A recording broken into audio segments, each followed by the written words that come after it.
دونوں فریقوں یعنی کافر و مومن کی مثال ایسی ہے جیسے ایک اندھا بہرا ہو اور ایک دیکھتا سنتا. بھلا دونوں کا حال یکساں ہو سکتا ہے؟ پھر تم سوچتے کیوں نہیں؟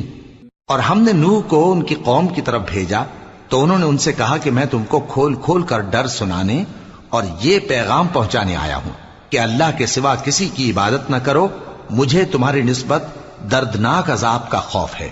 تو ان کی قوم کے سردار جو کافر تھے کہنے لگے کہ ہم تم کو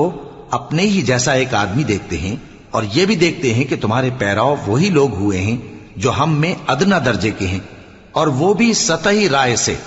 اور ہم تم میں اپنے اوپر کسی طرح کی فضیلت نہیں دیکھتے بلکہ تمہیں جھوٹا خیال کرتے ہیں. فرمایا